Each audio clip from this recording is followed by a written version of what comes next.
الشيطان الرجيم يا بني إنها إن تك مثقال حبة من خردل فتكن في صخرة أو في السماوات أو في الأرض يأت بها الله إن الله لطيف خبير يا بني أقم الصلاة وأمر بالمعروف وانه عن المنكر واصبر على ما أصابك إن ذلك من عزم الأمور رب اشرح لي صدري ويسر لي أمري واحلل عقدة من لساني يفقه قولي فالحمد لله رب العالمين والصلاة والسلام على سيد الأنبياء والمرسلين وعلى آله وصحبه أجمعين ثم أما بعد السلام عليكم ورحمة الله وبركاته. I wanted to take this opportunity to share with you a couple of ayat that belong to Surah Luqman, and they belong within the passage in which Luqman radiallahu anhu is giving advice to his son. And typically at the occasion of a khutbah of Jum'ah or a short talk, we begin from the beginning of this passage and we get through the first couple of ayat and the time is up, and there's so much more beautiful advice in this passage, and in most occasions we don't get around to them, or if we do, we don't give them enough time. But there's some really beautiful pearls of wisdom that Allah Azza wa Jal chose to mention in His book, and it's very beautiful that at the beginning of each of them Allah Azza wa Jal begins the ayah by saying Ya Bunayya, my beloved son, my dear son. Bunayya ism tasghir, meaning my small son, my young boy. It's a term of endearment by the father to the son. In other words, Allah wants to highlight before, there's one thing that the father is teaching his son, but it's another that he goes out of his way to show love before he even teaches him. He makes sure that the son understands that the father loves him. Because a lot of times, especially for dads, it's not on autopilot. Your children don't automatically assume that you love them, especially for fathers. They know automatically mom loves me, but they don't know automatically dad loves me. Automatically they assume dad is usually angry at me. So dad has to go out of his way to say, son, I love you.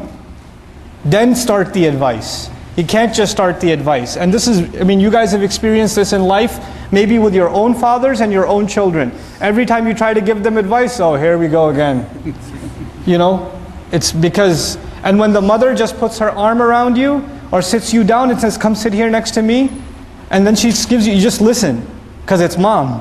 You just melt. So the father has to go out of his way to make sure the son listens. And this father, subhanAllah, the advice he gave, he just wants his son to think about something. And he says, إِنَّهَا إِن تَكُ مِثْقَالَ حَبَّةٍ فِي خَرْدَلٍ. Imagine that there is a mustard seed. فَتَكُن فِي صَخْرَةٍ. It's this tiny little mustard seed, little tiny thing. And it's inside a boulder. The seed is stuck inside a boulder. And it could be any boulder. Now imagine he wants him to find that seed. He wants his son to find this little seed. So the son might ask, so where am I and by the way, sakhra is a huge rock. A rock the size of a room, a rock the size of this hall. It's a huge rock. And what are you looking for inside that rock? A little tiny seed. The first task for the son is to see, where is this rock? So his father tells him, فَتَكُنْ فِي السَّمَاوَاتِ أَوْ فِي الْأَرْضِ. It's somewhere in the universe. He tells his son, this rock can be found somewhere in the skies or the earth. It could be on this planet, it could be somewhere else, in some other galaxy far away. And now that we know how big the universe is, you know how many possibilities there are. And even if we didn't, if we just said fil ard, on the earth, how many rocks are there on the earth? And now your job is to find this seed. But if you're going to find the seed, what do you have to do with the rock? If it's inside, deep inside the rock, what do you have to do to the rock? You have to smash it, you have to break it. So what kind of power would it take to break a rock? And even if you break the rock, let's say you have the technology, you broke the rock. You found the right rock, which is almost impossible, and then you broke it, and you broke it into two halves. Does it guarantee that the seed will be right there in the middle? Or is it possible it's inside this half or inside that half? So you break it up into small pieces. You take this gigantic rock, this boulder, and you break it up into rocks this small. Is it guaranteed you found the seed yet? No. It could be inside any one of those small pieces. You literally have to smash the boulder into pieces that are the size of the seed, And now how many pieces do you have? Pieces that are the size of a boulder. Because if you break it up, it's still that size. And within those billions of little tiny specks, what do you have to find? A seed. In other words, the father is telling his son, there's a secret. And this secret is hidden on top of hidden and top of hidden. And it's so well hidden that it's impossible even in your imagination to discover it. إِنَّهَا إِن تَكُ مِثْقَالَ حَبَّةٍ مِّنْ خَرْدَلٍ made of Urdu mein kehte hain rai ka dana, mustard seed.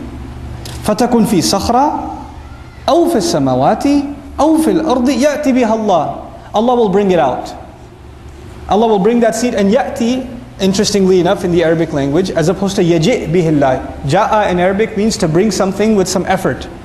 Some big thing, a major project, ja'a. Something that's casual, easy, ya'ti. No problem, Allah will just bring it out. Allah will pull it out. Ya'ti bihallah. Inna Allaha latifun khabir. The quality of Allah mentioned by the father to his son is Allah is precise, He's subtle, latif. It's a very interesting quality. Just because somebody is powerful does not mean that they are precise. Does not mean that they're precise. You have the power to break the rock, but you don't have the precision to find that little seed. So power itself is empty, it's pointless without precision. That's why Allah's power is coupled with His precision, His latif. So Allah describes, for example, when water falls. When water falls, every drip, every drop of water, asaba, He targets it like an arrow is shot. Like Allah knows where every drop is going to fall precisely. Precisely. When the nation of Lut is destroyed, for example, Lut alayhi salam, Allah describes that the rocks, musawwamatan, they were named. Every little pebble that fell from the sky had the name, who's this bullet written for? And where's it going to shoot him? Talk about precise sniper fire. It's coming from the sky with a name on it. It's got engraving on it, this is meant for that guy and it's going to kill him in this way. Subhanallah. That's precision of Allah. So He says latif and then khabir. Khabir meaning Allah is not only is He precise, Allah is fully knowledgeable, fully aware. He's telling his son this so the son appreciates how powerful Allah is. And the son has a new appreciation when you know how you tell your children, hey kids, remember, I'm going over there, but Allah is watching. Allah is watching, and the kid goes, yeah, I know Allah is watching, yeah, I know. I got it, Allah is watching. He wants his son to appreciate, what does it mean Allah is watching? What does it mean there's nothing secret to Allah?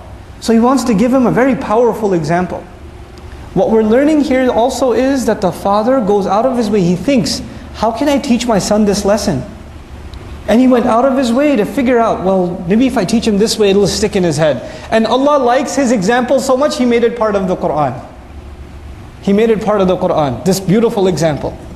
And of course, this example is inspired by the wisdom Allah had granted Luqman to begin with, radiallahu anhu. So now that you know Allah is watching, now He gives him the advice. The first ayah was about Allah, then He gives him the advice.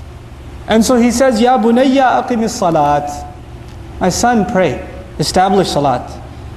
And فهناك فرق بين يا بني صلي ولم يقل يا بني صلي. My son, pray.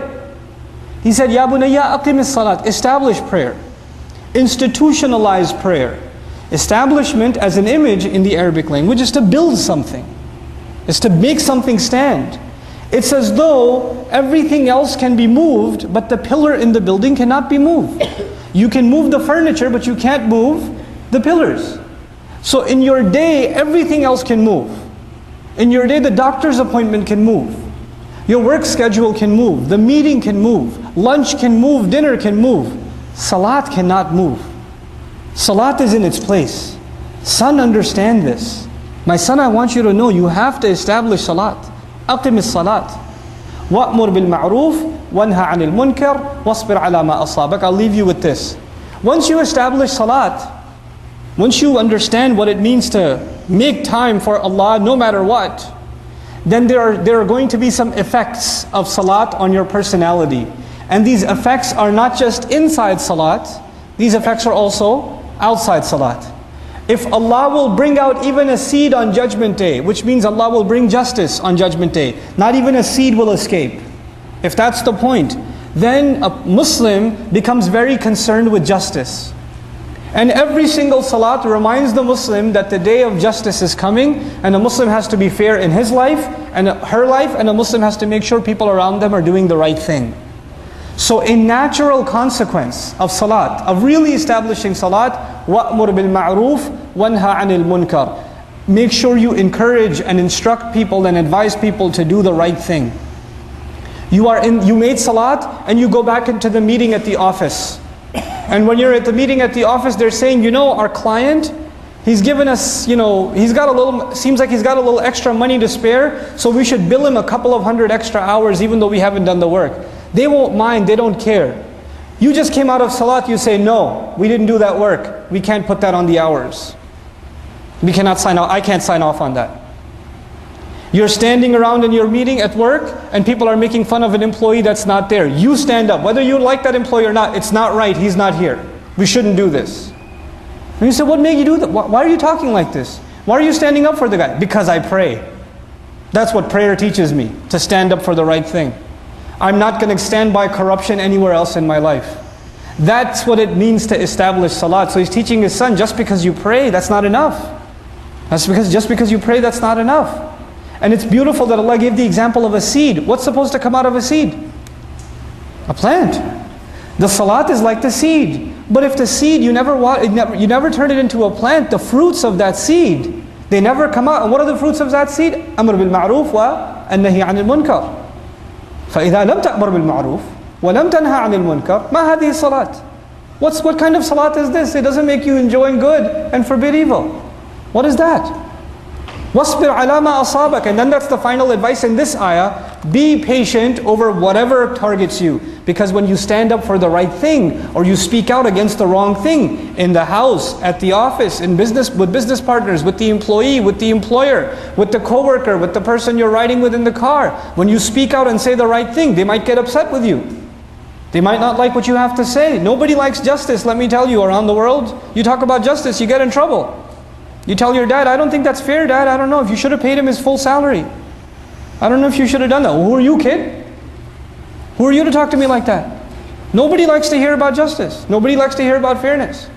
So you're going to have to be patient with the consequences of speaking out. وَاصْبِرْ عَلَى مَا أَصَابَكَ. And this is a cycle, because when your patience is tested, you will need strength. And after a few hours, you go back to Allah for salat, and you gain your strength again. And then you go back out again, and you stand up for the right thing again.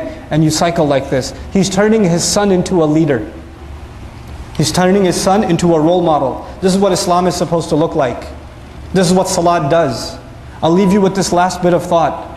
When, for example, Shu'aib alayhi salam was complaining about the economic irregularities of his society, his people told him, does your salat prevent you? As-salatuka tanha? Your salat prevents you from doing, your salat commands you, ta'muru? Your salat prevents or commands you to tell us what to do? Just go pray, man. Go pray in the masjid. Why you bother us in our business? But Shu'aib alayhi salam understands, salat means that you learn the importance of justice. You learn the importance of justice on the Day of Judgment, which means you make sure that you become a source of justice even in this world. May Allah Azza wa Jal help us understand the implications of our salawat. All this salat we're making in Ramadan, let's turn those seeds into plants. Let's establish some justice in our homes, in our workplaces, in our businesses.